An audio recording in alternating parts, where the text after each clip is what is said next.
আসসালামু আলাইকুম, বিসমিল্লাহির রহমানির রহিম। সবাইকে স্বাগতম আমার চ্যানেলে। শুভ সকাল। এখন বাজে ঘড়িতে প্রায় 8টার মতন। অনেক দেরিতেই আজকে ঘুম থেকে ওঠা হলো, কারণ আজকে তৈরি জিনিস নাস্তা হবে। রেডিমেড পরোটা, ডিম পোচ করবো, চা বানাবো, এই আর হালুয়া বানানো আছে ফ্রিজে, তাই সকালের নাস্তা।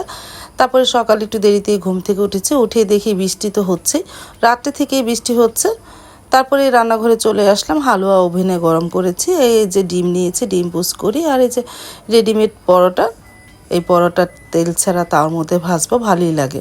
আর এই যে দুধ দিয়ে, খাঁটি দুধ দিয়ে চা বানাবো, এই সকালের নাস্তা। তারপরে নাস্তাটা তৈরি করি, পরোটাগুলো ভেজে নিতেছি। মা আর আমি প্রথমে খাবো। সাইদুল বাবাকে ডাক দিলাম, সে এখন দূরেও ঘুমাচ্ছে। এখন বেজে গেছে প্রায় 8টার উপরে। আমি আর মা নাস্তা খেয়ে নিই, তার জন্য কতক্ষণ বসে থাকবো। আমি আর মা নাস্তা খাবো, এই জন্য পরোটা ডিম পোচ করে নিতেছি আর চা বানাচ্ছি।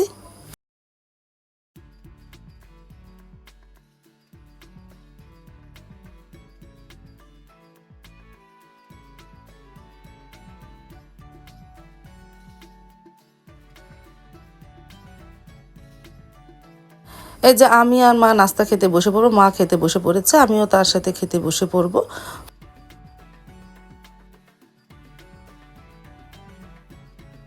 চলে আসলো জান্নাত বুড়ি, সে আমার সাথে রুটি খাচ্ছে, আর দেখো ওর ছাতা নিয়ে এসেছে, বলতেছে আমার ছাতা।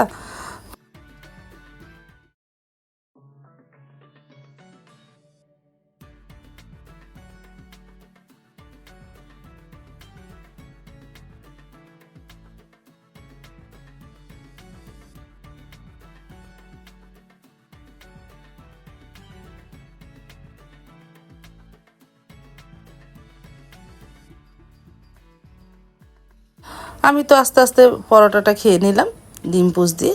আর এই পরোটা আমি শুধু তেল ছাড়া তার মধ্যে ভাজি তো ভালোই লাগে। আর অনেকে আছে এই পরোটা তেল দিয়েও ভাজে, কিন্তু আমার তেল দিয়ে ভাজলে ভালো লাগে না। রান্নাঘরে চলে আসলাম, ইলিশ মাছ নামিয়ে রাখলাম। আর কি রান্না করব, খিচুড়ি তো অবশ্যই রান্না করব না, আজকে ইলিশ মাছ দিয়ে কাঁচকলা দিয়ে রান্না করব। আর এদিকে সাবা উঠেছে, ওকে ও নিজে নিজে ডিম পোচ করে নিতেছে। সাবা সকালেই উঠেছে, উঠেই প্রাইভেট পড়তে চলে গিয়েছিল। তারপর আমি ইলিশ মাছটা কেটে নিলাম, লবণ মেখে রেখে দিলাম, আর কাঁচকলা কেটে হালকা হলুদ আর লবণ মেখে রেখেছি। ঘন্টাখানেক পর রান্না করতে আসব। তারপর তো বেজে গেল 12:30টার মতন। সাবা বলতেছে পাস্তা ছিল, ও গরম করে খায়। আমি বলি তাহলে খাও, গতকালকের পাস্তা। আর এদিকে রান্নাটাও শুরু করে দিব, 12:30টা তো বেজে গেছে। সব কিছু রেডি করেছি, চাল ডাল তারপরে ভাজি সব কিছু কেটে রেডি করে রেখেছি। ভাতটা বসিয়ে দিই, ভাত আর ডাল বসিয়ে দিয়ে সাবার সাথে বসে বসে একটু পাস্তা খাচ্ছি। গ্রেভি পাস্তা তো ছিল, গ্রেভিটা শুকিয়ে গেছে, শুকনো শুকনো অবস্থা হয়ে গেছে। ঠান্ডা হয়ে গেলে গ্রেভিটা জমাট বেঁধে যায়, অত থাকে না। তারপর সাবার আমি বসে বসে পাস্তা খেলাম।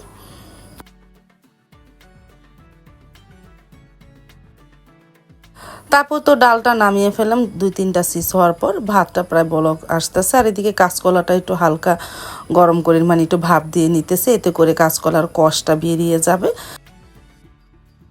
কাঁচকলাটা ভাপ দিয়ে নামিয়ে তারপরে পেঁয়াজটা দিয়েছিলাম তেলের মধ্যে, পেঁয়াজটা ভাজা হলো।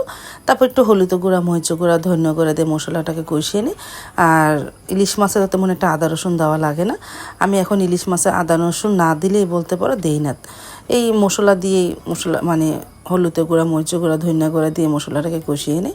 লবণ দেওয়া হলো, আস্তে আস্তে কষানো হোক মশলা। তারপর তো মশলাটা ভালোভাবে কষিয়ে নিয়েছে, এখন ভাপ দেওয়া কাঁচকলা আর আলু দিয়ে দিই, একটু মশলার সাথে কিছুক্ষণ কষিয়ে নিই।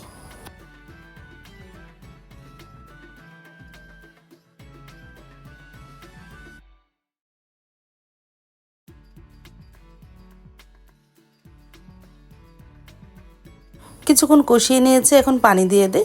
আর কাঁচকলা তরকারিতে যত মশলা কম দেবো ততই খেতে ভালো লাগবে। আর দিয়ে দিলাম ধুয়ে রাখা ইলিশ মাছটা, দিয়ে হালকা নাড়াচাড়া করে ঢেকে দিই, আস্তে আস্তে জালে ইলিশ মাছটা রান্না করি।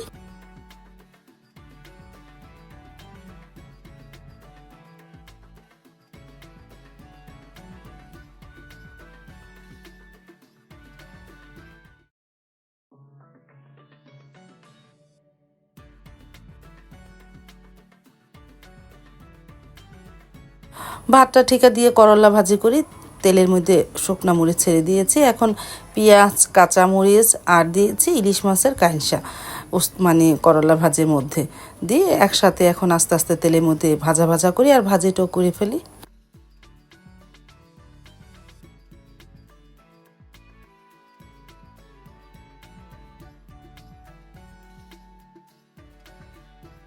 আর এদিকে আম ডালটা বাগারও দিয়ে ফেলেছি। আজকে রসুনটা বেশি ভাজা হয়ে গেছে, পেঁয়াজটাও।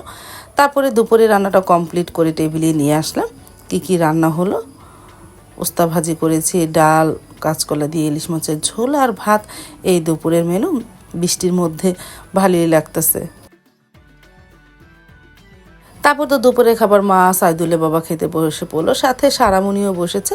সারামণির শরীরটা একটু খারাপ, গতকালকে রাত্রে অনেক জ্বর এসেছিল। যে বৃষ্টিতে ভিজেছে জ্বর আসবে না, হালকা মানে জ্বর এসেছিল রাত্রে। তারপরে রাত্রে উঠে ওষুধ খাওয়িয়েছিলাম, তারপর একটু কমেছে। তারপরে তো বিকেল দিক দিয়ে চলে আসলো বাদামওয়ালা। অনেক দিন পর বাদাম খাচ্ছি, ডাক দিল, আমি বললাম রাখি। তারপরে 20 টাকার বাদাম রাখলাম। আমি একাই বসে খেলাম, আর সাবা 2-1টা খেয়েছে।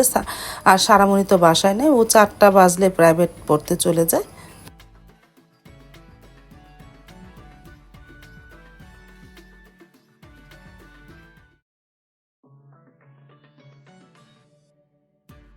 এই যে আমি বসে বসে বাদাম খাই আর টিভি দেখি।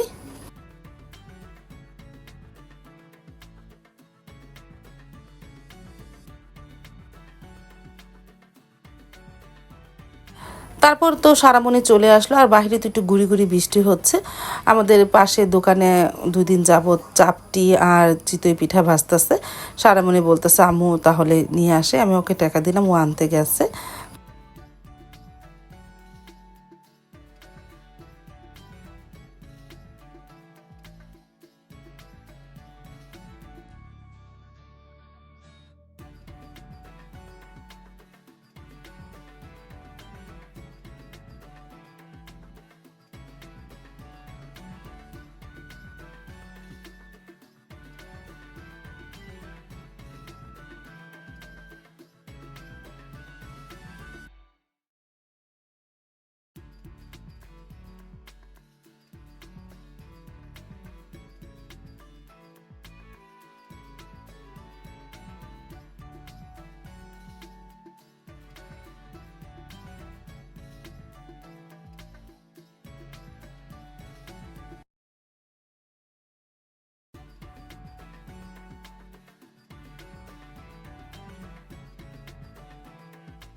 ওই যে দেখো দোকানের সামনে সারামণি বসে আছে, চিতই পিঠা ভাজতেছে, ও নিয়ে আসবে।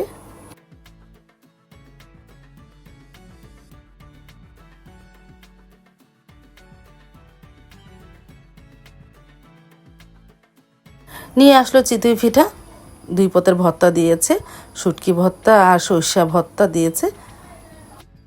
সাবাকে ডাক দিলাম, ও আসতেছে। তারপরে সারামণি তো খেলো না, বলতেছে শুটকি ভর্তার ঝাল আমি খাবো না। আমি একাই বসে বসে খেলাম, আর সাবা খেয়েছে।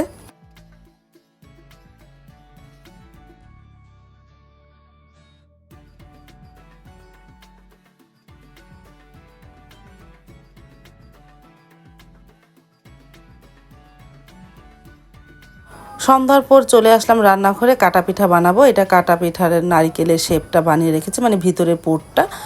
এখন আটা সিদ্ধ করে নিয়ে কাঠ খোলায় কাটা পিঠা বানাবো, তেলে না। তেলে ভাজবো না, শুকনো অবস্থায় তাওয়ার মধ্যে কাটা পিঠাটা ভাজবো। প্রথমে আটাটা সিদ্ধ করে নিই।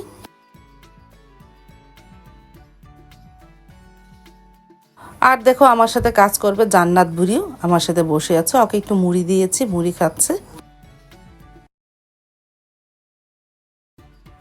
রুটি বেলে নিয়েছি, তার মধ্যে নারকেলের পুর দিয়ে এই যে কাটা পিঠার শেপের মতন কেটে নিতেছি।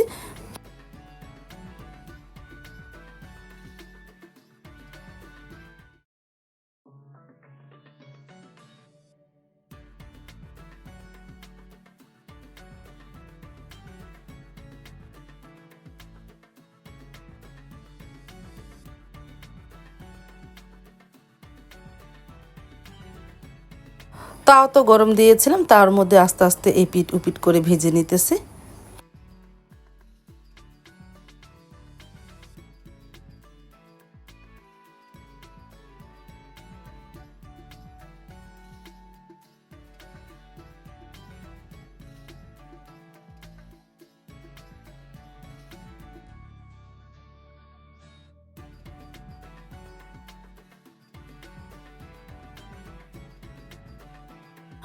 ভাজা তো হয়ে গেল, সারামণিও চলে আসলো মসজিদ থেকে, এসে খাওয়া শুরু করে দিল। মজা হয়েছে বলে গরম গরম খাচ্ছে।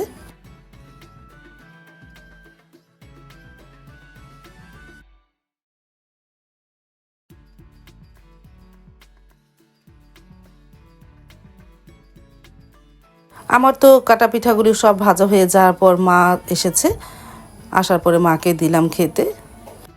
আজ তাহলে এই পর্যন্ত, দেখা হবে আগামীকালকে নতুন আরেকটা ব্লগ নিয়ে। আল্লাহ হাফেজ, আসসালামু আলাইকুম।